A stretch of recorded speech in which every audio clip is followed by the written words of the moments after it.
Good morning, Trinidad and Tobago. This is Talking Point. Of course, my name is Sean Michael Small here once again to have the important discussions of the day. And joining me is my co-host with the most, that is to say, great, Mr. Keaton Shaw.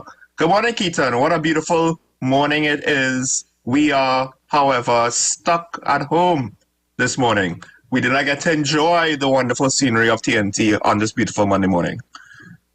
Good morning, Sean. It's certainly a beautiful day. The sun is shining, and definitely not getting to get out the house much. But I guess the major pro is the not having to sit in traffic on your way to work.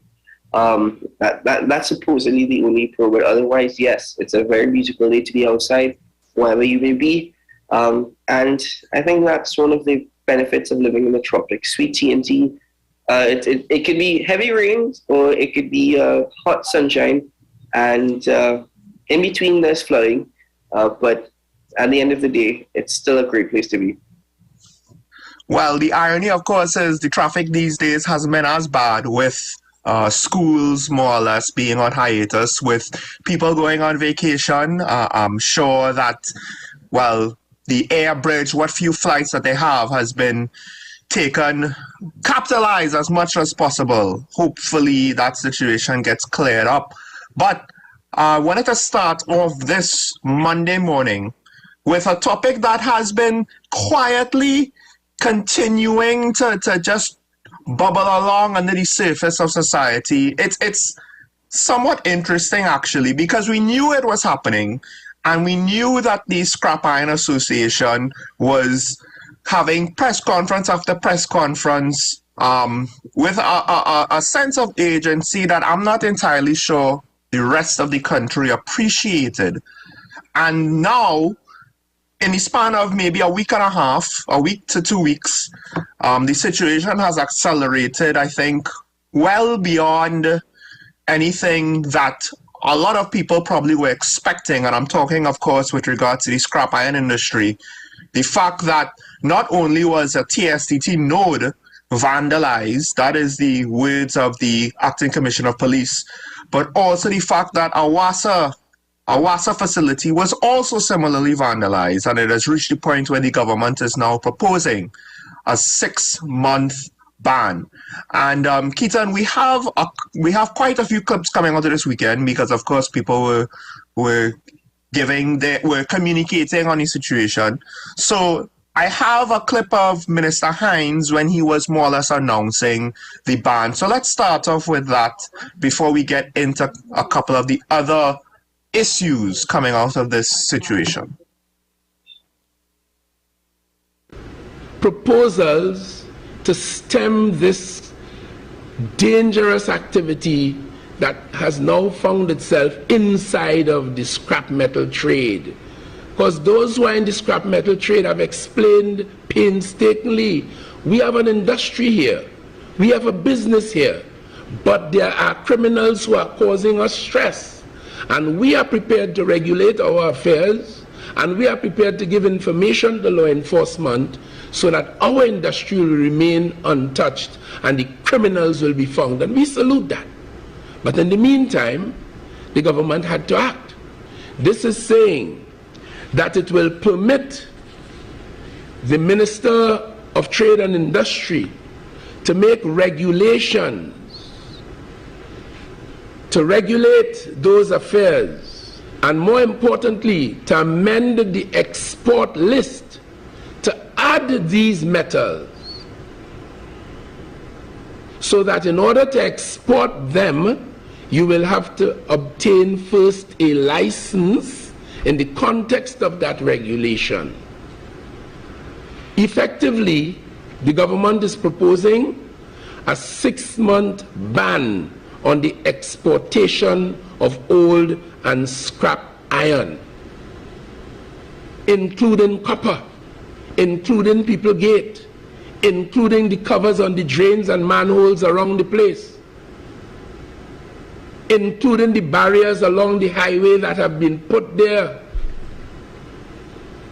to ensure that if a car loses control, it doesn't go over onto the other lane and cause mayhem and murder, and damage to other users of the road. I can tell you as Minister of National Security, even those involved in energy in this country, drilling, production of oil and gas, they too have suffered as a result of this madness taking place in our land. The proposal in front of the cabinet now is to ban the exportation for 6 months, during which time the Minister of Trade and Industry will make regulations to more effectively manage this industry and the activity that we now complain of. Well, there it is, 6 months. And the question that comes immediately to my mind, Keaton, is why 6 months? Why does it take 6 months to set up regulation? I understand that you don't necessarily want to do it too hastily and make mistakes and it's a mess and, you can't necessarily just snap your fingers and make it happen. But 6 months seems like way too long of a period of time. It is a long period of time in the context of the conversation because this is something that's been happening for quite some time now. And overall, I'll be very honest with you, when it comes to policies from the government, it's always reactive. Following the death of Andrea Barrett, we were supposed to get regulations in relation to PH taxis. How far have we gone with that? So all those things you have to bear in mind as well. But the reason why I say it's reactive is because banning scrap iron for 6 months shows that the government was not paying attention all the time to issues such as this, which are very, very important, not all in terms of economics, but also in terms of our infrastructure and national security. And now that has reached the extent where public utilities are being affected more than usual. Let me just stress on that, more than usual, because they were terrible before. They now decided to take this measure. The Scrap Iron Dealers Association was willing to work with them. 6 months to me means, okay, you know what, for the first 3 months, we're going to have consultations because we have absolutely no idea what we're going to do. Following which, we're going to have a second set of consultations while we try to, piece together what is best for the government as well as for the people of Trinidad and Tobago somewhat. And then the last month, we're going to announce legislation or probably delay the ban even further. I mean, that's what I'm accustomed to. What the government has done, in my opinion, is short-sighted. It shows a lack of any critical thinking. And furthermore, it also, in these times, it's not going to stop the theft of scrap iron or copper. It's not going to do that. All it's going to do is, given the times that we're in, is fuel a black market even more. And ask yourself, if we have national security elements that, if they're alone not able to stop crimes that happen on an everyday basis in plain view, in public view, then how do you expect them to even curb the black market trade? I think that's a good point. I didn't even necessarily think about that. In that, if we can't stop guns coming in, are we really going to be on the TTPS's case or whoever's case, the Defense Forces case, to go after containers of scrap metal when containers of drugs and guns are coming in, and we have a hard time stopping that? And that's incoming, right? Outgoing will not have the same level of scrutiny, I would imagine, as things that are coming into our borders. 6 months to me, I don't even know if we'll get the consultations, to be honest. I actually legitimately thought that 6 months would mean that it would take whatever the bureaucracy is, whoever the public servants are, it would take them 6 months just to try to figure out what this legislation is supposed to be. However, from what I understand, other places have had to deal with either this problem or similar problems. And if we really wanted to deal, because we don't necessarily have to try to figure out public health regulations, which was done relatively quickly, I would imagine. We don't necessarily have to, or at least the initial engagement. Okay, what rules we put together immediately, and then what comes down the pipe a little bit later, right? this might not even necessarily be as complicated as that. Because, yes, okay, the first measure that you put into place might not necessarily, completely solve the issue. But if you're talking about regulating an industry, well, all right, we could start off with the obvious regulations that we could put in place. Because by putting a timeline, you don't even need a black market. They could just continue to steal and accumulate scrap metal. And then once the period is over, whenever the period is over, because I guess there's a certain amount of commitment to not just end the industry completely, because that would be somewhat crazy. You just wait until that period is over. You just wait until it's back again. And what is put in place to ensure that the scrap metal is not stolen?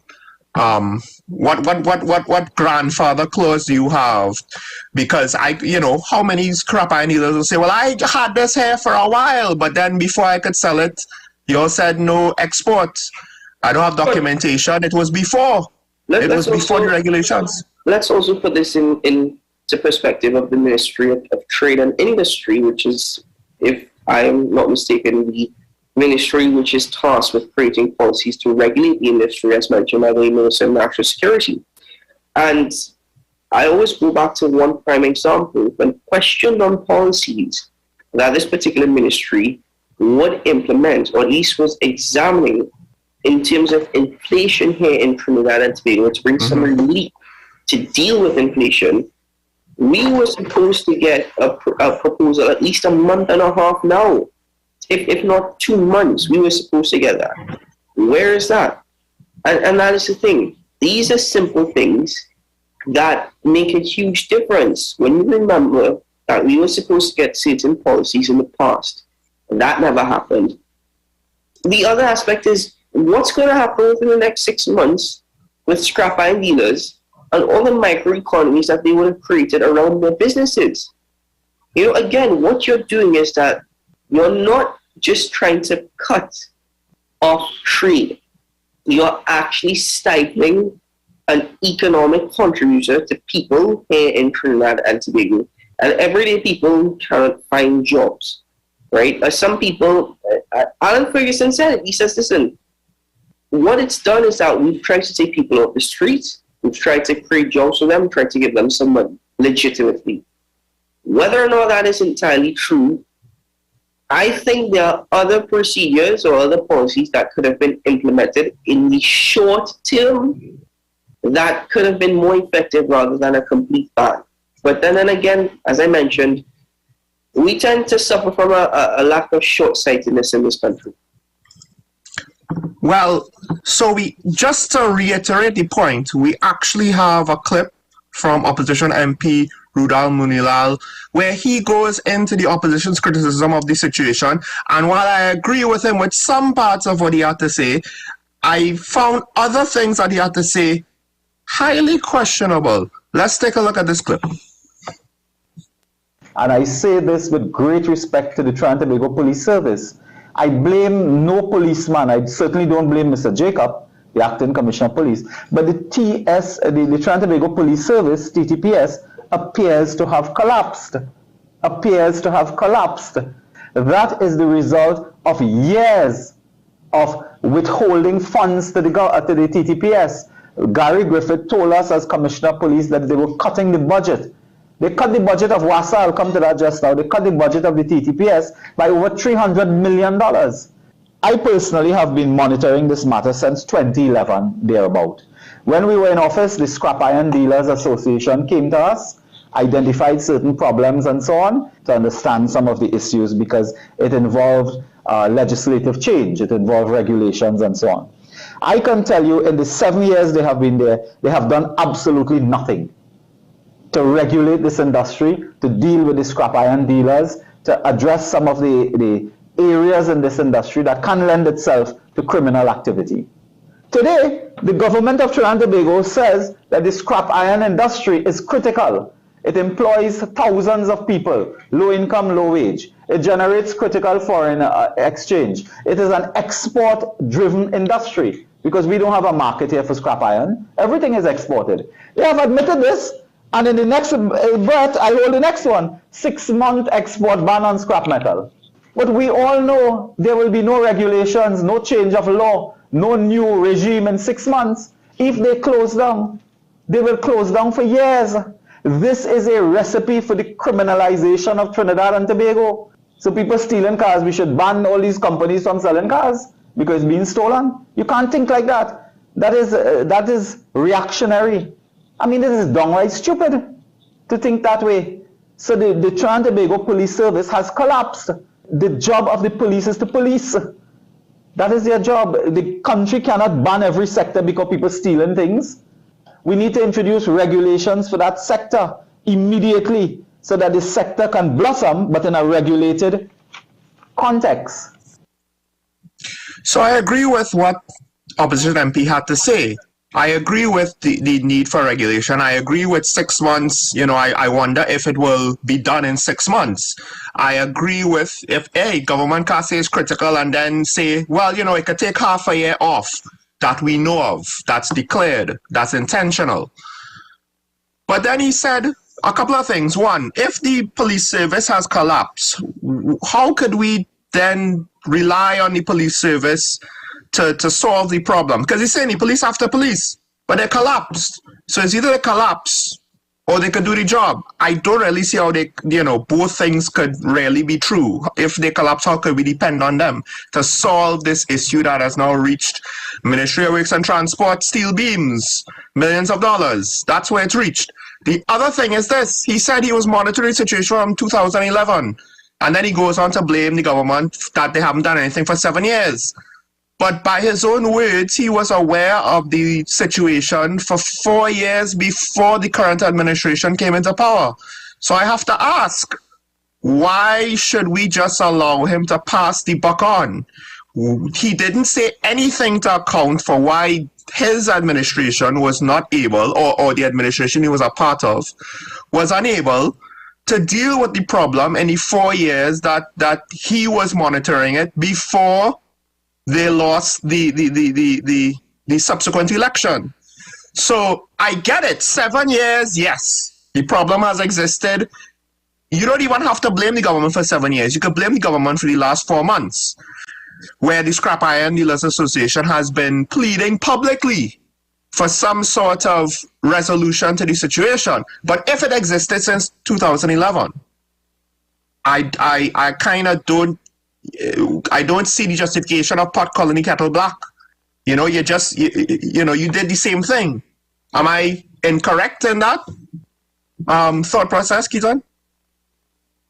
No, you're not actually entirely wrong in that thought process, but let me just add to what you're stating. In 2013, the People's Partnership Government, I think the Ministry of Trade and Investment, if I'm not mistaken at the time, can't recall who it was at the top of my head right now, they proposed a scrap metal policy in 2013, which actually examined and highlighted the economic benefits of social and economic benefits of the industry.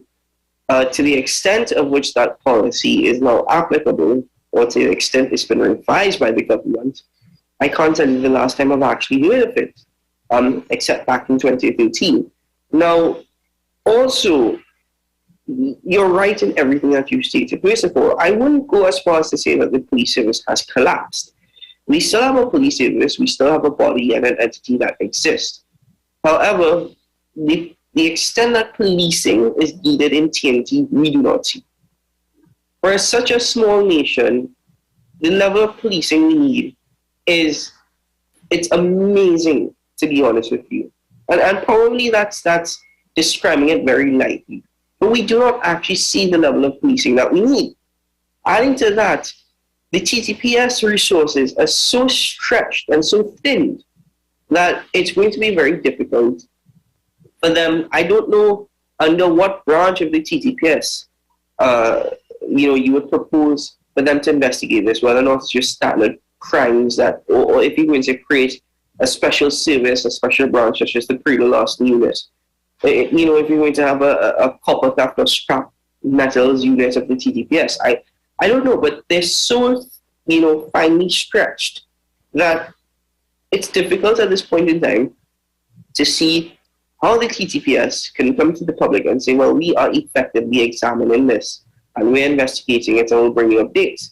Though I might add, Sean, if we are to be very honest with ourselves, scrap metal crimes have been occurring across TNT for quite some time now. It is most amazing to me that last week, when scrap metal was stolen from a Ministry of Works yard for works to be done in St. James, right? Sorry, Ryson Road. My apologies. Ryson Road, Carney. It was stolen in Carney. All of a sudden, the TTPS were on the game. The next day or the next morning, they actually found out where it was. They were able to retrieve it, question a businessman involved, and arrest them. And I'll be honest with you, that's amazing. That's quite amazing. A couple days later, you hear them actually banning this. So, to me, it's a bit suspicious, given Trinidad and Tobago's nature and given how things unfold. But the timeline of events points to great policing, suddenly the government getting involved, and an arrest being made. All the time this was happening before, that couldn't happen. This couldn't happen. But like I said, in my opinion, there's a better solution to this rather than just banning it. Well, so the commissioner, he had weighed in actually even before the Minister of National Security gave his contribution at their press conference on Friday. And he went into, well, his beliefs with regards to the situation or how he viewed it, which I find interesting when you juxtapose that with what the opposition MP had to say. So let's hear what the commissioner had to say about scrap iron theft in TNT. For the past 2.5 years, we investigated 192 such reports. In fact, 139 persons were arrested and charged. And out of that, 2 dealers, scrapyard dealers, one in Trinidad and one in Tobago, was in fact charged. The acts continue. And that is the reason why we strongly believe that it is beyond the question of just larceny. I visited the crime scene at Cross Crossing, that the copper wire was in fact cut out and removed, but also all the fiber optic cables were also cut and just was left on the ground. My officers also report similar incidents at different locations. So it moved from just larceny to malicious damage in the police terms, where persons are maliciously damaging these particular installations. Had no alternative but to call out additional officers to work additional hours in the southern and southwestern divisions, whereby those copper wires and fiber optic cable being cut and removed created a significant security risk.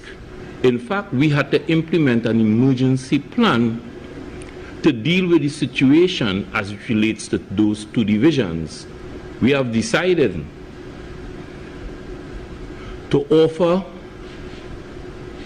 a reward of 100,000 for information that can lead to the arrest and prosecution of the persons who are responsible. We will be utilizing initially our initial numbers of 555 and 800 tips, and we will be doing a release with some other numbers that can be utilized in this regard.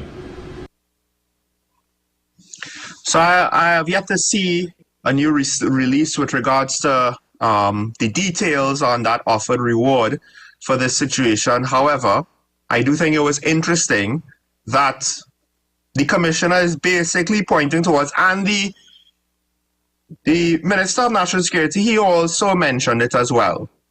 They believe that the situation has gone beyond just theft. They believe that there might be ulterior motives for the situation.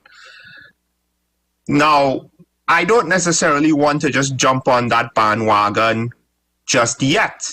However, the fact of the matter that they cut fiber optic lines and then just put them to the side, according to what the commissioner just said, I could understand if they cut into the lines because they don't know if it's copper lines or not. But then, you know, you make one cut. If they're cutting out fiber optic lines, you know, you do have to ask, is there any reason why they are removing completely parts of the communication infrastructure? Taking the steel from Ministry of Works and Transport, that's a whole other level of criminal activity that in many ways does not make sense for a crime, because such an item would be a lot easier to trace than random copper wire, I would imagine. A lot harder to also move, to fence, to dispose of. So it's a very interesting situation. The criminality is so brazen. You do have to question exactly, do they really think that this is going to be profitable? You could steal something like I-beams. You could go into a WASA facility. You could go into a TSTT node to get copper wire, and the government is not going to respond. There's a reason why crime doesn't escalate in certain regards. And I always thought, this is my opinion, that, you know, the career criminals knew better. You know, there's just certain things you don't try to do because it's not going to make you the money that the fast criminal life, that's the whole point of you doing it, not to be a criminal, but to profit. But in this case, it is questionable to what extent is this profitable long term, or are these people just so desperate? First of all, what the Minister of National Security and what the Acting Commissioner of Police think or believe is of absolutely no concern or of no benefit to me. I do not care about what they think or believe. I want to know, from their intelligence sources and from their investigations, I want to know the facts that they have been able to derive. I don't want to know what they think or believe. So one of the facts is, according to the Acting Commissioner of Police, is that over the last 2.5 years, they've had to investigate over 100 acts of theft. 190. Right, so near 200, right? Sean, that's over the last 2 years, 2.5 years. What does that tell you? Again, the level of policing that we need here in TNT is not what we see. National security policies is not what we see. If you can come to me at the beginning of August and announce a 6-month ban after 2.5 years of increased activity in this particular area, this particular sector, then that tells me that you know what, you might as well not have any ministry called the Ministry of National Security or a TTPS to do anything, because quite frankly, what's the point? You're wasting everybody's time. You're wasting your own time. It's just better if you come down and tell you, listen, you know, over the last 2.5 years, we've seen an increase. Don't worry, we're dealing with it. Nothing to worry about here, folks. You know, just go on with it. Well, hold on. No, I actually don't. I don't think that's what the commissioner was saying. I think he was saying we have been trying to deal with it, but it has not worked. I think he's acceding the fact that the situation has gotten worse. Sean, at the end of it all, okay, 2.5 years later, this is when you're admitting it is out of your hands. This is what I'm stating. You cannot wait so long. Because I don't want people to think, oh, well, the ministry is finally doing something, the government is doing something, the TCPS is doing something, and you're bashing them. No. My entire point is, you cannot wait so long for this situation to develop that it actually becomes a part of our everyday life, to then come and say that you are doing something.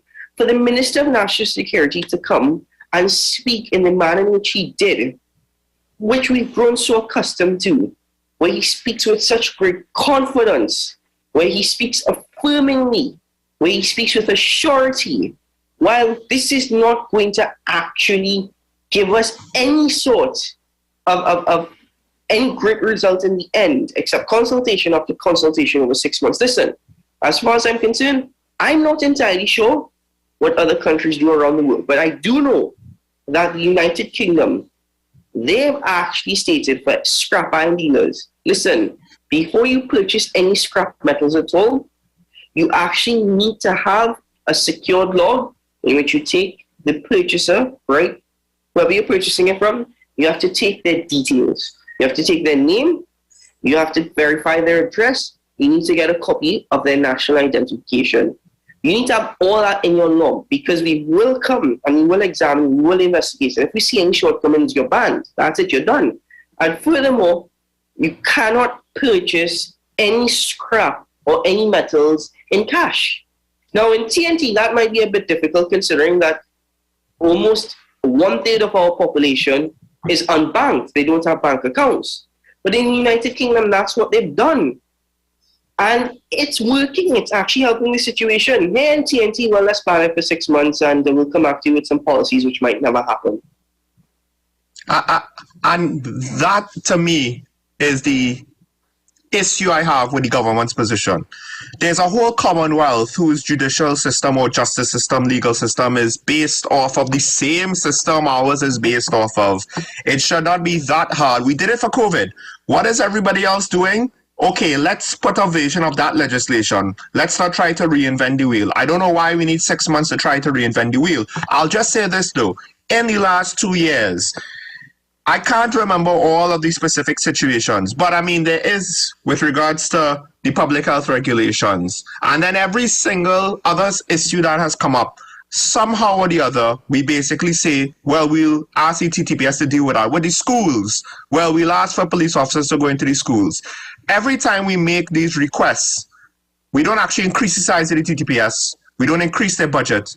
But over the last 2.5 years, we keep making more and more demands of new priorities to the TTPS. And when you try to prioritize everything, then nothing is a priority. We have to take a break. Later on in the program, we should have Acting Assistant Superintendent of Police Ashraf Ali to speak about this as well as other issues, and we will have more discussion until then. Stay tuned though. This is Talking Point. Shaw Michael Small, Keaton Shaw, WSN, your content capital.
Knowing how to tell authentic is as easy as 1, 2, 3. Find it, match it, search it. Step 1. Find the style number on the tag. Step 2. Match the style number inside the jersey with the number on the tag. Step 3. Search it. A quick Google search of the style number will verify the jersey is authentic when the search results match the jersey being searched. Don't be fooled by counterfeit jerseys. Before you buy, remember to find it, match it, search it. Fan Zone, 2 locations nationwide. Center City Mall, Chaguanas and Movietown, Port of Spain. Nationwide delivery available.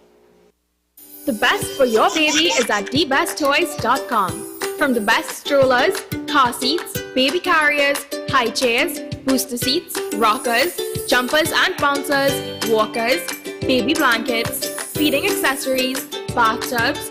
Visit us in-store at Forces Flagship McLean. Shop online now at thebesttoys.com. Order via call or WhatsApp at 332-BABY.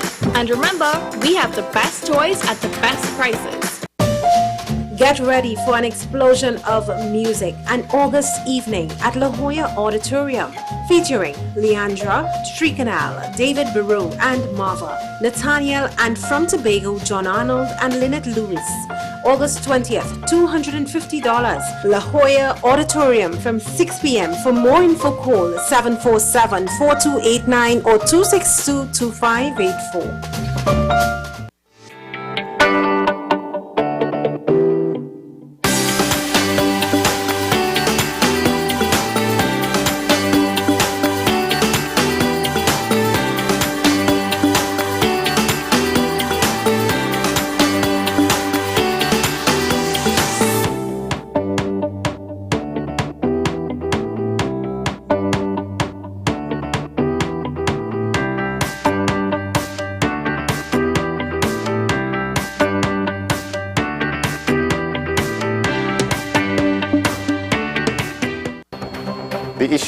The continued rise in the price of flour and its impact on the cost of living in Trinidad and Tobago. How should we go about it? I want to ask you, what has been revealed to you about the state of vulnerability in the country because of this exercise and because of what we're going through? Is the government losing the war on the vaccine front? The discussion should revolve around the common good for the greatest number of people in Trinidad and Tobago. How do we inculcate a sense of respect and regard for people who may not be of your own political ilk or persuasion? The communities are now being used by political opportunists. So when the tables are turned, it's the same way.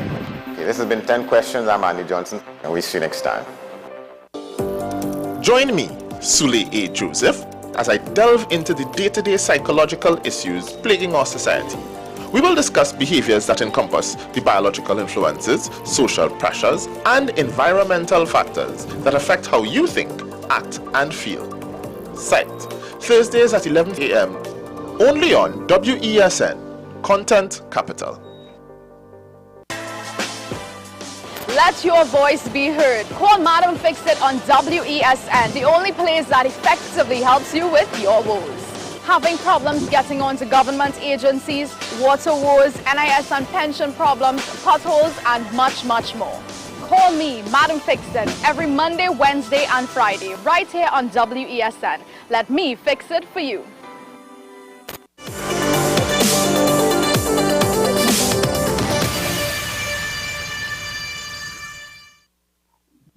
Welcome back to Talking Point, ladies and gentlemen, and the conversation continues, and we're going to stick for now with the scrap iron situation because, as promised, we have Acting Assistant Superintendent of Police Ashraf Ali with us here today. We did not have him last week. There was a bit of an oversight, but this week, of course, we can't not speak with regards to the issues of crime in the country.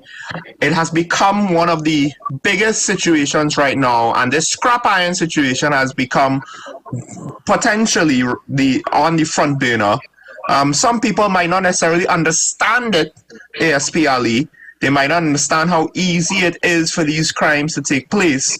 And I believe you wanted to just explain a few things to the public. Yeah, good morning again. Thanks for being here again. Now, there has been a lot of conversation with respect to the scrap iron and scrap iron dealers and this whole issue of theft of scrap iron. Right? And it has been aired on several forums. Now, the public needs to understand one thing, that they continue saying that the police needs to police and need to police. Yes, we agree, and the Commissioner of Police has agreed that it is a great concern for us when the level of theft now goes into government facilities. That is reason by itself.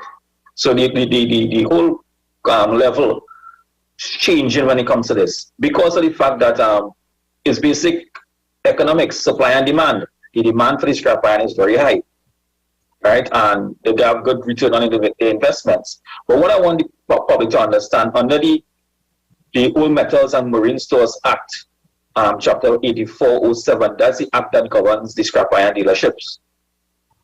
It is not as difficult to get a license. A license only costs in Trinidad and Tobago $200.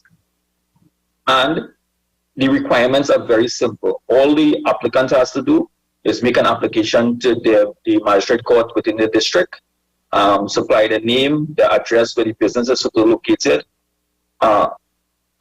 certificate of character, NIS number, a BR number, proof of ID, passport, or national ID. That application comes to the police. The police only verifies the location, do an investigation, will verify the location where the business is going to be set up, whether anything is known about the individual, and even though the person has a certificate of character stating no criminal offenses against them, they may have some things that may be not known, generally known, so they will have an investigation. But at the end of the day, that is as far as the police responsibility goes in terms of doing the investigation for a license. After that, once a person has been granted a license, he's free to conduct business as a scrap iron dealer. Now, the issue of scrap iron dealer, we have scrap iron dealer, local dealer, and then you have exportation. Exportation falls under the Ministry of Trade. So there's a different requirement altogether. So we're dealing with the scrap iron dealers that the police could monitor.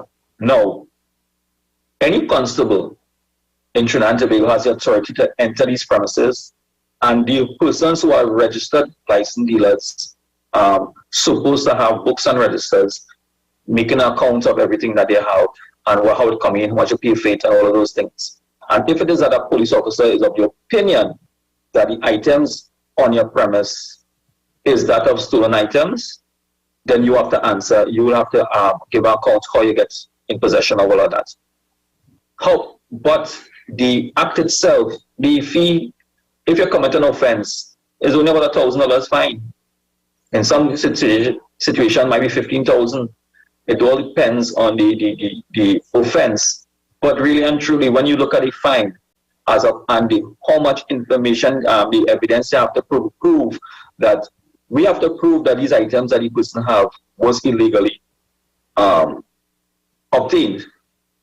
So the amount of work that the police officer has to do in trying to get a conviction in a scrap iron dealership, it's difficult to actually police, because like in everything, you have these persons will take scrap iron, cut them up into smaller pieces, and go and sell.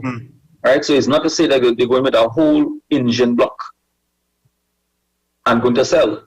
They may cut the engine block, they may cut up the pieces of material in smaller pieces and hide, disguise them in the whole scrap pile, as the case may be. So, and they're not going to carry, let's say they're going to, some persons are not going to carry all the manual covers on the same day. They will bring them little by little. So it is very, very difficult. But the reason for it is because of the striving business and the fast turnover. Because, let me put it this way, the amount of, and Trinidad has to be blamed for that, because we have a lot of scrap metals, old fridge, all these type of things that has been discarded, and there's no particular way, there's no avenue for us to dispose of it. So this is a profitable enterprise, but just need to be regulated a lot more. So in one hand, I would say that they are doing a good job by taking up all these scrap materials, old fridges, stoves, and all these scrap iron and material that you have lying around your house. They can get some small money for it because it has some value. But then because of the supply and demand, the legitimate ones who drive around and picking up these type of things are not the ones who are going to cut down the wires. Because they are the persons cutting wires going for the high turnover copper. They're going for the copper which has much more value. So I think. Go ahead. So there's a lot that has to be done. If there's a document that is on the Ministry of Trade in 2013, there was a policy to regulate scrap iron. I think that document speaks a lot as to the challenges what even law enforcement have and the entire industry. So I think this is something that we need to air out again, that it is not, because it's only for burner, you can't blame the police alone. There's not much, the police just can't treat with this industry to that extent. Right? Acting SP, I hear you when you say that you cannot just blame the TTPS. I know that the resources of the TTPS, especially manpower, has been stretched thin, especially within the last few years. However, from the standpoint of the TTPS, where I can hold them accountable is that in their investigations, what prosecution has taken place, or to the extent prosecution has taken place in terms of arrests made after investigations, and two, the acting commissioner of police stated it himself. 2.5 years, over 190 cases investigated. What has been the result of that? And furthermore, has the TTPS over the last 2.5 years at least given any indication or presented any possible policies that they believe would be more effective, especially for them doing their work? Well, I can say for the persons that have been arrested relative to the ones that we have that were arrested and found in their possession scrap material in terms of the copper cables and all these cables, we would have arrested and charged several of those persons over the years. Now, the issue is, those are the ones that we actually caught in the process. Once it reaches scrap iron dealership, it's very difficult for us to identify the items that are stolen. It's really difficult. Now, if we look at the TST cables, that is easier to identify as opposed to any other scrap material, iron material, where there's no markings or anything as such. TST would have been able to come in and identify the copper cables as that belonging to theirs. So in that we have proof of ownership. But in the other cases, once you do have proof of ownership, it is very difficult. And then we have to charge for larceny. We have to be able to go through the process of unlawful possession. And then the police now has to prove that the item. So it turns back into the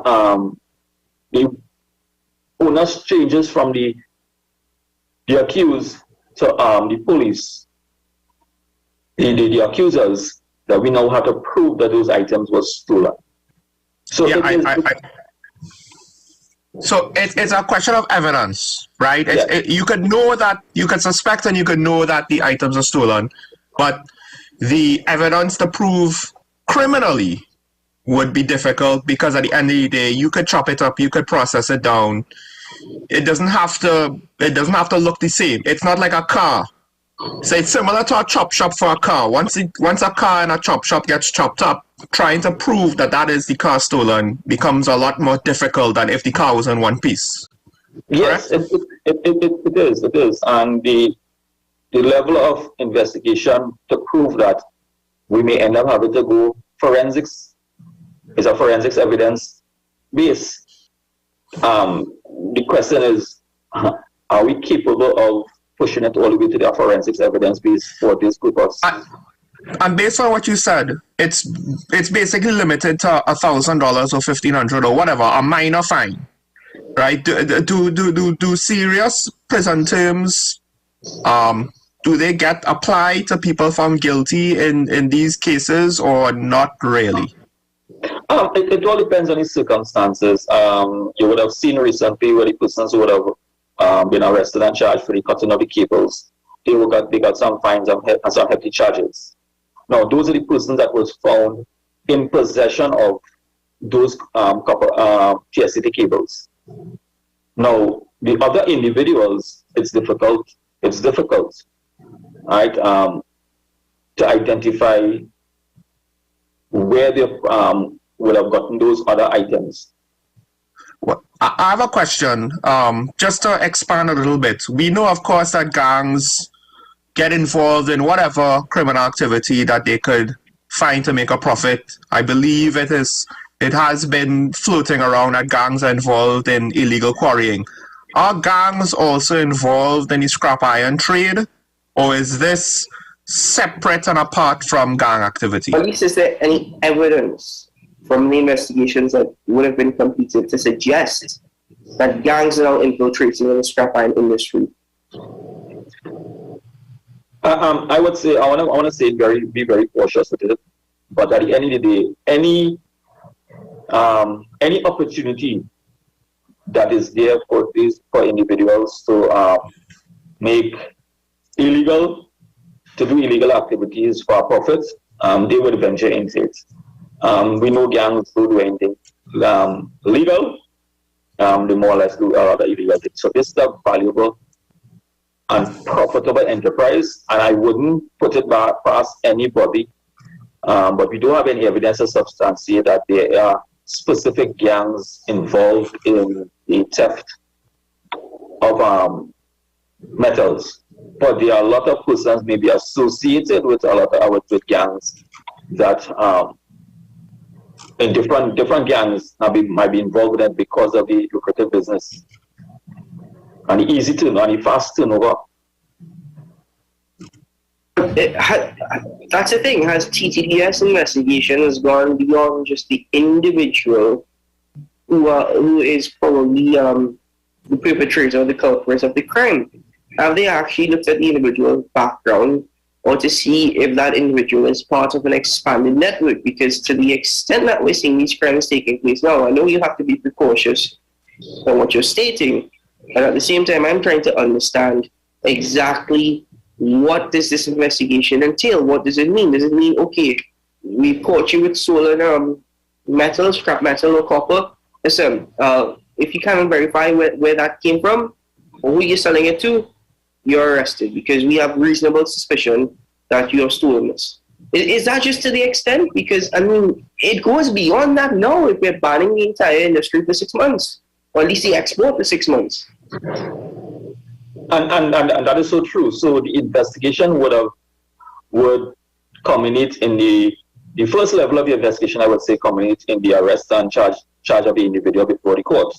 However, our intelligence will continue background to link these individuals to more, because the more background checks will be done to determine whether or not is how in depth a particular gang is involved in this activity. That falls under that falls now within the other investigation where we investigate for under the gang intelligence, the gang act, which is a little more in depth to bring to that. So you wouldn't get charged for larceny of the copper because you already would have been charged for that, but then you would be part of to get charged for being a part of a gang where you had the enterprise would have been similar to that of stolen, because now your enterprise is that of stealing and the theft of copper and metals. So now you have a different type of gang that will be investigating now, but you are under the umbrella of a gang, you would still fall under the umbrella of a gang conducting criminal offenses. So now to expand even further, there was recently a situation of citizens' arrest over copper wire theft, where citizens, I believe, detained the thieves in the process of, well, cutting into and removing copper wire. And now usually Keaton has been someone who has been speaking on this and has been concerned about this for quite some time with regards to the violent crimes, vigilantism. He has been warning against that.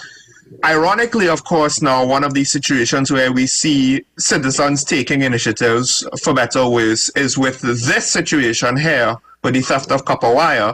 They made a citizen's arrest. Was everything in this situation done as could be reasonably asked out of these citizens, or is there any sort of warning or advice you want to give to the public if other communities might attempt to do similar things? All right, so I'm glad that you brought that up, because it's one of the topics that the commissioner is trying to reinforce and inform the public about. Chapter 10.04 Section 3, criminal 3.2 and 3.3. This is the category where citizens arrest falls in. And if I would just read out for you here, any person may arrest without a warrant who is or whom he with reasonable cause to suspect to be, this is the key for the first one, in the act of committing an arrestable offense. So lastly is an arrestable offense. So if in the first instance you have a power of arrest, any citizen in Trinidad and Tobago has a power of arrest if they suspect somebody is in the act of committing an arrestable offense. So in that situation, if they found the individuals stealing the copper cables or the cutting the wires, that's an arrestable offense. They can do execute the arrest. 2, where an arrestable offense has been committed. So let's say that the person would have stolen the items and is about to leave the location. Any person who may arrest without a warrant anyone who is or whom he with reasonable cause suspect to be guilty of the offense. So if they have, so there's 2 circumstances for citizen's arrest. 1, in the act of committing it, and 2, when it already has been committed and the person is deemed to be the person who committed the act and probably fleeing. Now, Section 4 speaks to use of force, and any person may use such force as reasonable in the circumstances in the prevention of the crime or in effecting or assisting in lawful arrest of a person or suspected offender or a person who is guilty at large. So the law in Section 4 states that any person can use reasonable force in these circumstances. Those are the gray areas that we have to look at. When a normal citizen is exercising their constitutional right under the law to do a citizen arrest, they have to make sure that that arrest doesn't fall, that the amount of force they're using doesn't go onto vigilante, where you use excessive force that may put that person's life in additional danger, may end up maiming that individual. And then we have the most critical way, if you may even hit a person a piece of wood or in the arrest, that person may end up dying. You doing a good job by executing a citizen arrest may end up before the courts of the law, the courts within Trinidad and Tobago, because of the fact that the person died and somebody has to be held accountable. And a decision, and then the courts will determine whether or not the force that you use was reasonably enough in the circumstance. This is the risk that you're taking. So there's a very thin line between what a citizen arrest is and the type of force you may use and vigilante. I think it's interesting because essentially citizens who might engage in citizen arrests are basically being asked to exercise proper judgment in the heat of the moment, which to some extent is not necessarily that's more or less what we're expecting of the police. That's what we're saying, well, you all aren't doing it, why don't you all do it? But people need to understand now that when they attempt a citizen's arrest, now they're in the fire. They're in the moment and have to, try to get that correct judgment in the moment. Exactly, and in the heat of the moment, the adrenaline rush and everything like that, they may go beyond the reasonableness of the incident and the amount of force that can put themselves at more risk. Then we also have the consideration that you may not know what that individual has in their possession, and in trying to execute an arrest, you may become a victim of a crime at the same time, because these individuals may have items, we don't know, they may have firearms on them, they may have weapons on them that can put yourself, you may put yourself in a risk. So the police service is saying to the general public, yes, you have the power to make a citizen arrest, but you need to be very cautious and assess that situation before you try to exercise that arrest. No, there's a lot of argument might come out of that the police is not doing it, so we have to do it. Fair enough. You have to seek your interests and protect your property, but that doesn't mean you have to be very cautious very cautious on how you plan to protect your property because the law is there for everyone. Well, I mean, we do have to break for the news, but I think that's an important point. The irony, of course, is not only do we have to caution people from turning to vigilante justice because they could potentially end up breaking the law, but also we have to caution people from attempting vigilante justice because they might end up being a victim of a further crime, as ASPLE just said. I do find it interesting that it will put people in the hot seat, almost the same hot seat that members of the TTPS are in. And maybe from that point of view, they might realize the job is not so easy. But we have to take a break for news on the hour here at WESN. When we return, we'll open up the phone lines, give you the question of the day.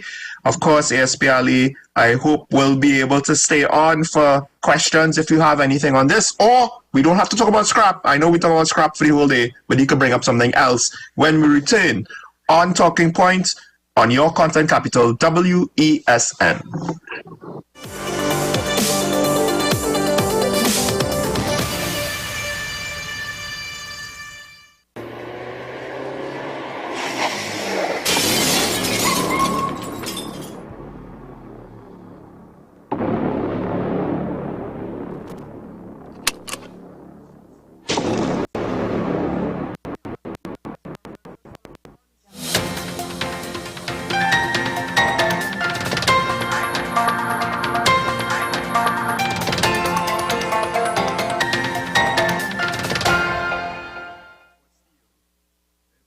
Here is your WESN News on the Hour. I am Denise Sinclair. Thanks for joining us. Here are the headlines. 8 suspects arrested following gun find. Missing woman's body found. PNM Women's League condemns attack on Prime Minister's wife by UNC members. And internationally, Hong Kong cuts COVID hotel quarantine to 3 days. Now for the details. 8 suspects were arrested and 3 firearms and a quantity of ammunition and narcotics were seized by police officers during several operations over the weekend. This is the second operation in 48 hours in which police seized several guns and narcotics. In the first operation, police officers attached to the Central Division Task Force North and Chaguanas Criminal Investigations Department executed a search at the home of a 31-year-old Venezuelan man in Launch Park, where a Beretta semi-automatic pistol with 2 magazines and 29 rounds of 9mm ammunition was found. In the second exercise, officers of the Eastern Division mounted a sting operation which resulted in the capture of 2 robbery suspects in Sangre Grande. Meanwhile, officers in the Southern Division Task Force arrested 5 suspects, 2 of whom are women, in connection with possession of a firearm, ammunition, and narcotics. The body of a woman who was reported missing at the end of July has been found. Reports say the body of Kareen Ramlal was discovered in Penal by a joint search team comprising of the Hunters Search and Rescue and the TTPS. The body was discovered inside Bob Trace Penal Rock Road. The UNC's attack on the Prime Minister's wife is repugnant and reprehensible, so says the PNM Women's League. The League said that it stands in solidarity with Mrs. Sharon Clark Rowley and strongly denounces Kamla Persad-Bissessa's, the first female Prime Minister, support of the vile and absolutely disgusting discussions led by the United National Congress and in particular her senatorial pick of Anna Roberts' repulsive, vile and despicable attacks against the wife of the Prime Minister in the public domain. In international news now, Hong Kong will ease its COVID hotel quarantine requirements for people arriving from overseas, Chief Executive John Lee said on Monday. From Friday, those arriving in the city will have to stay at designated quarantine hotels for 3 days. They will then undergo another 4 days of medical surveillance either at home or at any hotel. Currently, overseas arrivals have to quarantine for 7 days at designated hotels. Well, that was your news to the hour on WESN. I am Denise Sinclair. Thanks for watching.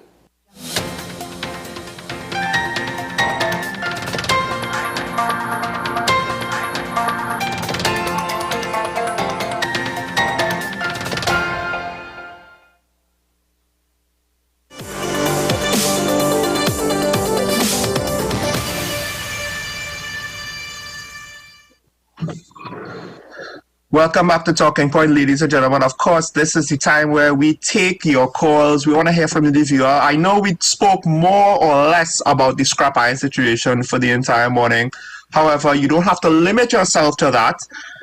But be that as it may, I'm now going to give you the question of the day, and it's more or less going to be about that. I do want to hear what your opinion is, because right now it's up in the air.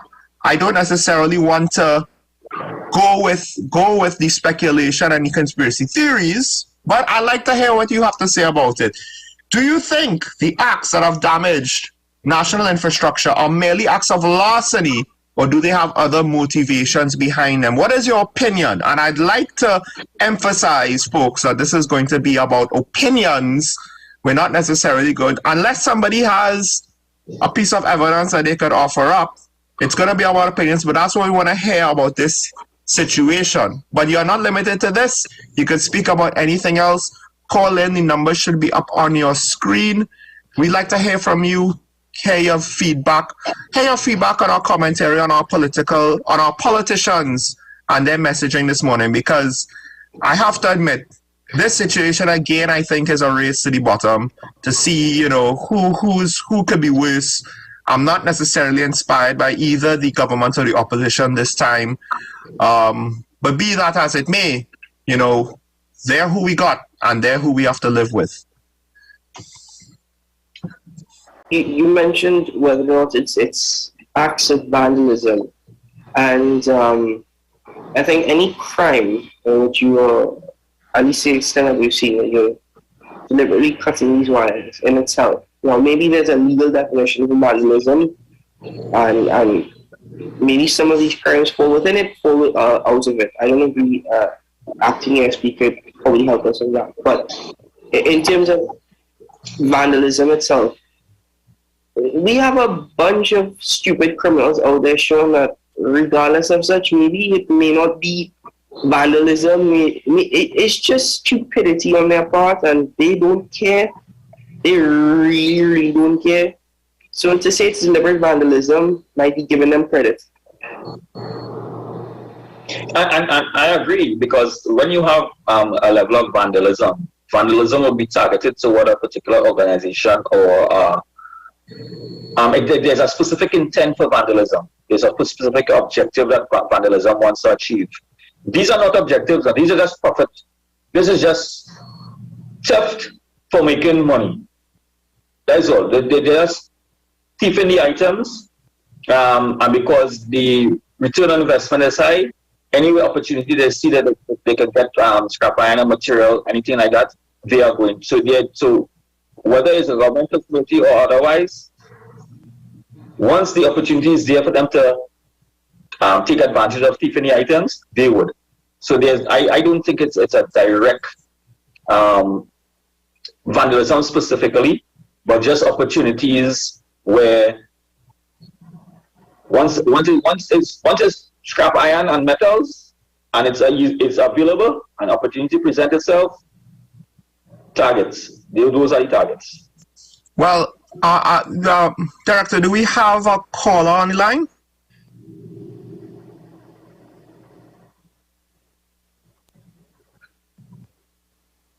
Good morning, San Fernando. You're live. Hi, morning. Morning. A quick thought here. Many years ago, yes, good morning.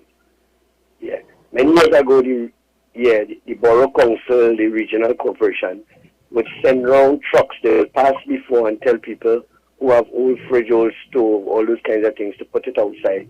And you had tree cuttings and all that. They would send a truck in your community. They will pick it up and they will clear and they will move it. That stopped a long time ago. That made a window open for these guys to pass around and buy a battery and buy a fridge and all that. However, I feel that is something that could be revisited, and the regional corporations can do this again. They pass around and inform communities. They'll be sending the trucks in the area so and so date, whatever, and you can do that. There are some garbage trucks. Don't pick up your grass if you cut it. I don't know if you know that. If you cut your grass, they don't pick it up. The Even if you bag it, they don't pick it up. They tell you another truck will have to come, and that stays there for days, sometimes weeks. And people end up taking the gas and throwing it in the drain and all kinds of things. The rain come and wash it down and cause flooding and all that. So this needs to go back to the governance in the regional corporation area, and there needs to be controls put in place that they can measure these things and handle these things and to control this industry. I am not, I get vexed with people who find people stealing and all that and they take matters in their hand. According to the officer, it have consequences too. If they go overboard, they have to face the court. But what I'm saying is, in this time and day, and I don't want to make this aspersion on the TTPS, but it's hard to get a response. We just had somebody in our family who passed away because they called for ambulance and ambulance never turned up. So, this is the kind of things we're talking about. And responses to these situations can be just a knee-jerk kind of reaction. We have to look back and see how the system was running and why it failed and why we have these conditions existing now. So I know TSTT have their own police and all that. I don't know if that's still existing, state police, who would normally drive around, and WASA have their own police who would drive around. I don't know if that's still in existence, but those are some of the things and measures that need to be taken place. Have a good day, gentlemen. Have a good day, caller. I'll let us respond to that, but we do have another caller. I'll just say this: ambulance response and police response, that's technically two different things. But we have a caller from Cascade. Good morning, caller. Good morning to you, panel, and good morning to the Office of the Law. On this occasion, I must commend both the government and the police for proceeding with this as a deterrent. And in fact, from where I sit, I think 6 months is not enough. It should be 1 year in the first instance, because we cannot have a situation where rogues, rascals, and criminals are disrupting the society and, as it were, affecting the productivity and the goods and services, the manufacture of and production of goods and services that we now require to rebuild our economy. This is a serious matter, and I feel 6 months is insufficient. We should go for a year. That's some strong words there, caller. But caller, by that logic, and your explanation, we should ban the government for a year as well. Using your explanation, that logic. Mr. Shah, let me make this point. I think everyone has their own opinions, but I'm saying to you, there are sometimes you have to take drastic measures to deal with drastic situations. This thing about scrap iron is something that others had to deal with when they were stealing drains and manholes across the country. It is not new. What is abundantly clear is that the people who are engaged in this type of criminal activity will go to any extreme. If they do not have someone to trade with, if they do not have a product to trade with, they ought to cease and desist from digging up underground cables. But you see, they have something to trade with, and they have the means to trade with it. If they cannot export it, where will it be? They will move on to something more creative. And this society must encourage creativity, which is to say, instead of causing disruption in the production chain in the country, because that is what they did. Remember when you guys did not have your telephony for how many weeks, how that impacted you all? So it is something that has a deep impact on the society. And we will not be rid of it in 6 months. We will need a minimum of a year. Thank you, caller. We have another caller waiting, so we'll have to end it there. But thank you for your contribution. I do think, though, I agree that some drastic action needs to be taken. I just don't know if this is the correct drastic action. But I will agree with you that we need something more than just business as usual. We do have a caller from Chaguanas. Good morning, caller. Good morning, gentlemen. Good morning, Professor. I should advise your first with getting rid of non-household garbage, he should consult his local authority. In my area, they have special days where they take up household garbage, and they have other days where they take up those things like old fridges and whatnot, and they do a pretty good job. So he should consult them. As regards these electric wires, if you go in front of the Shogunas police station, you will see wires dragging all over the ground, and they've been doing that for about 6 months. We must have a consistency. This thing about not having enough staff in government agencies is a red herring, because the government could employ thousands of people as OJTs, and these same people have qualification to fill those posts. You talk about stupid criminals, and you may be right, but I think we have stupider law enforcement agencies and politicians in this country, which is the real problem. And regarding your conflict of interest, you gave an explanation as usual after I hung up, which in my opinion do not make sense, because even if you put 3 or 4 people to do the job, the one who gets it can end up in a conflict of interest. We saw the last AG end up in a conflict of interest, and the problem with conflict of interest is we seem to think you have to recluse yourself. That is not necessarily so. You have to declare the conflict, and then you cannot take active part to force your opinion on whatever discussion is going on, and people will be aware of your conflict, because sometimes the people with the conflict have certain expertise which is not available on the committee, but they can give this and the committee can have it checked out. Any questions, gentlemen? No, we do the normal thing. Let's do the normal thing, but let me just tell you that you're right. Our recusal is not a declaration, so fair point. Yes. I don't want to debate conflict of interest again. I have my views, you have your views. Maybe when we get your favorite contributor, Karen, we could continue that discussion with you on Wednesday. But thank you for that. Thank you for the point on checking your local government in your area with regards to your, what services are available. Thank you, caller. I will just say that not every local government might offer the same thing. We do have another caller from San Fernando. After this call, I'd like to respond to the call from Cascade.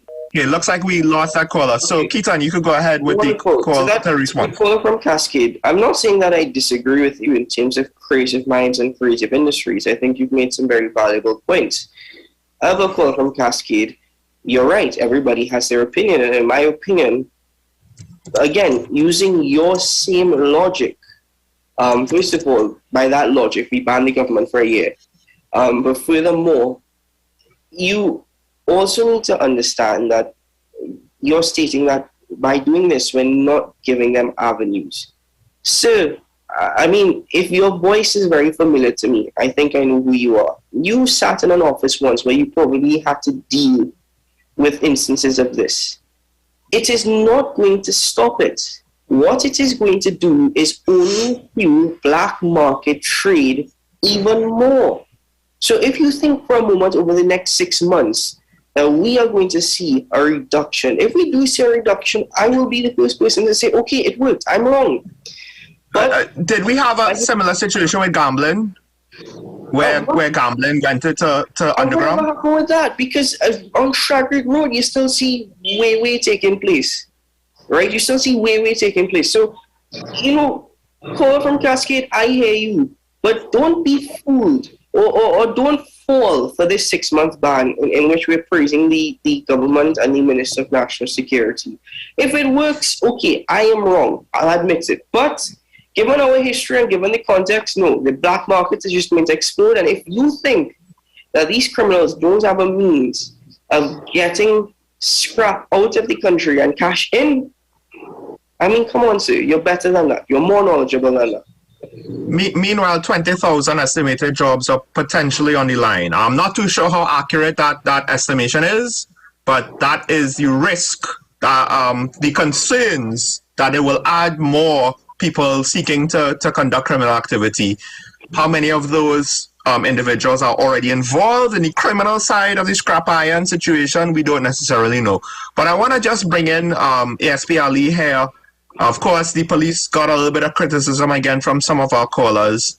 But I do have to ask, because I made the point before you came on, you know, whenever things come up, we do ask the police to handle it. We do ask the police to take on more responsibility.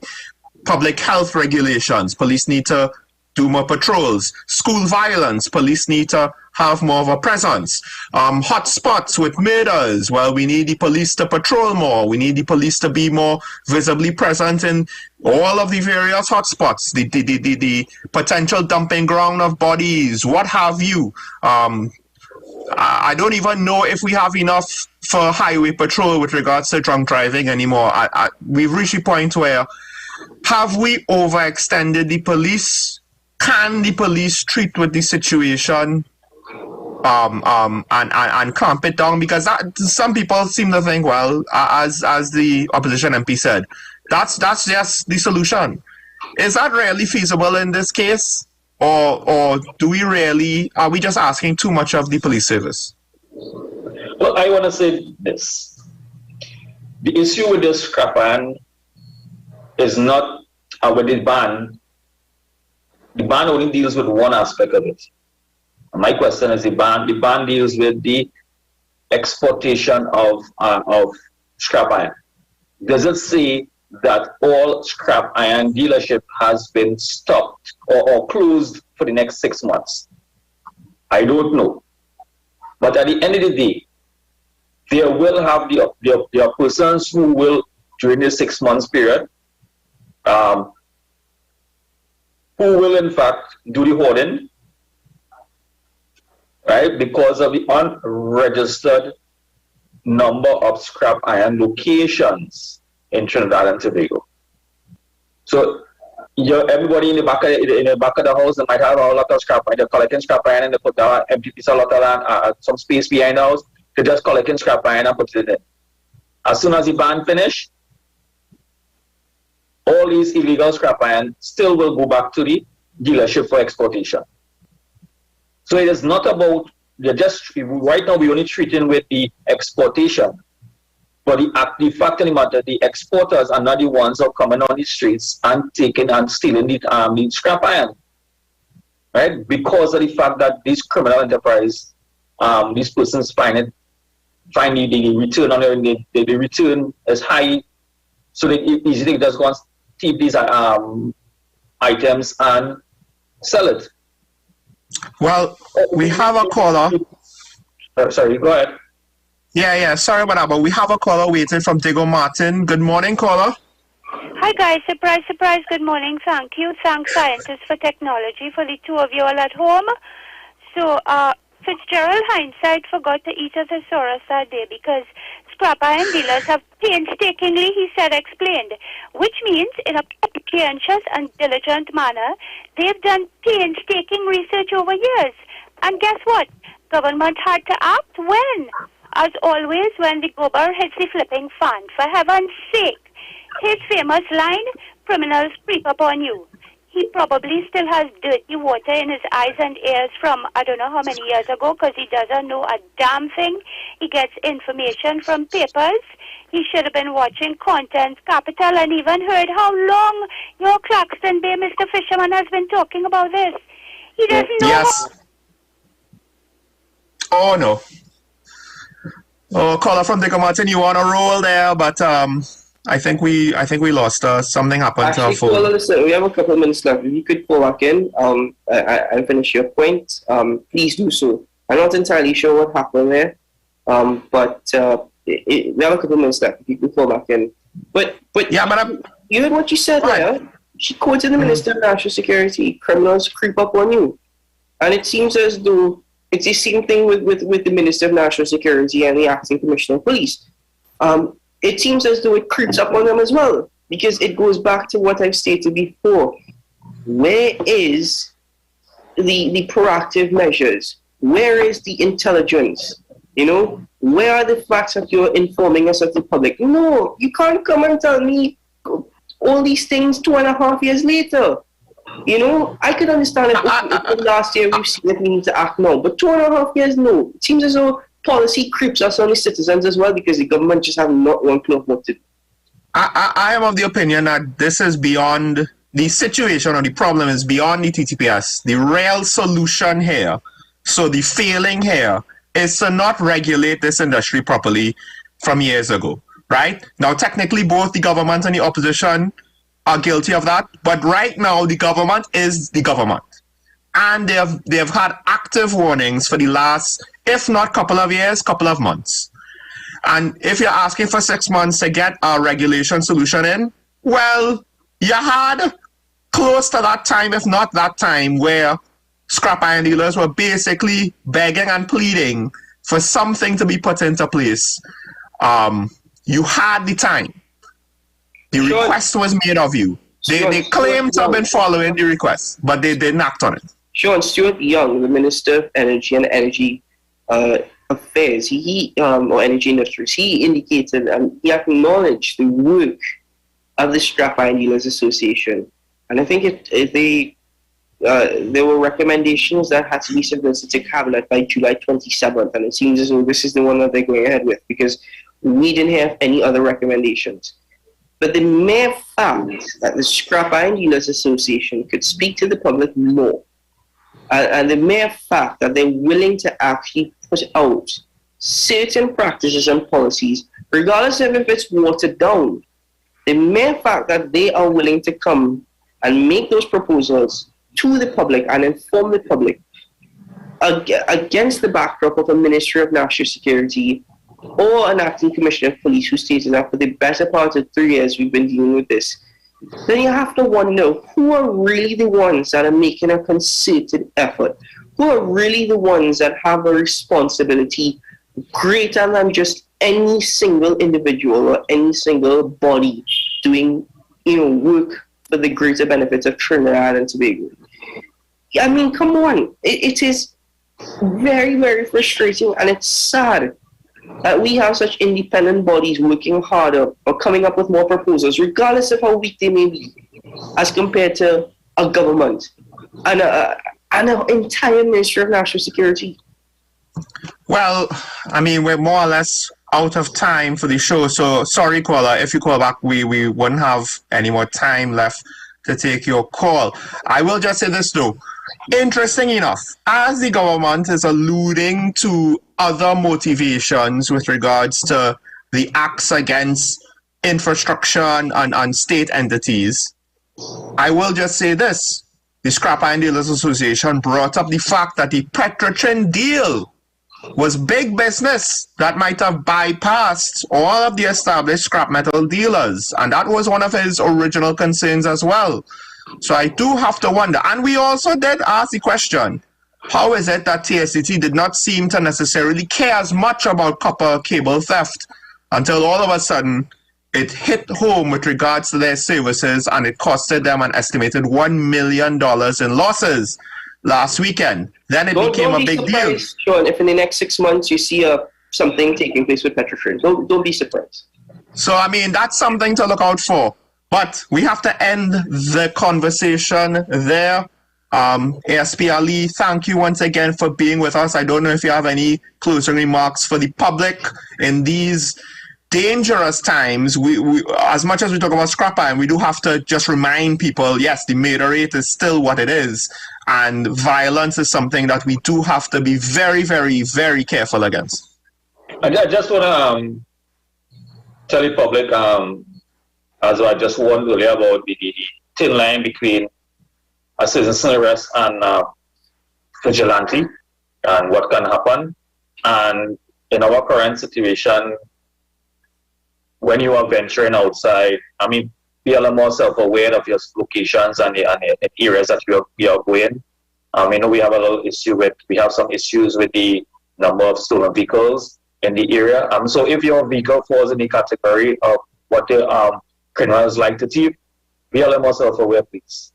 right? I know you will be going to a lot of parties and fests coming up in the latter part of the year.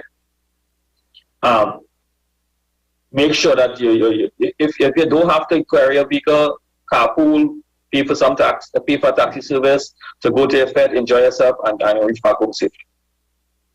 Thank you, SPLE. Well, Keaton, I don't know if you have any closing remarks on this beautiful, beautiful Monday where you and we ended up getting stuck at home. Well, I hope we don't give our computers a virus. Anyway, stay tuned for my part. Caller from Digger Martin, it's good hearing your voice after so long. I'm so sorry that the call got cut. To all our callers, thank you very much to your contribution, and to the acting ASP as well. And to all those in WSN who has made the show possible this morning, thank you for working hard, especially since Sean and I couldn't join you in studio. So thank you for making the show run. And just as always, today is a good day, as ironic as it may be, to have a good day. Yes, we still have to have hope for a better tomorrow, something to work towards. And again, also, caller from Digger Martin, thank you for giving due credit to Mr. Fisherman. He has been speaking about this issue for quite some time. It is unfortunate that it has ballooned into this. Hopefully, and that seems to be par for the course here in TNT. That's why we need to have hope, folks. That's why everybody needs to be more involved. So, on behalf of Keaton Shaw, ASPLE, we want to thank all of the callers, all of our viewers. This has been Talking Point on WESN Content Capital. Tune in tomorrow where we'll have another episode where we speak about the important issues. Until then, we are out. Have a good day. As Keaton said, it is a good day. So have a good day. Goodbye.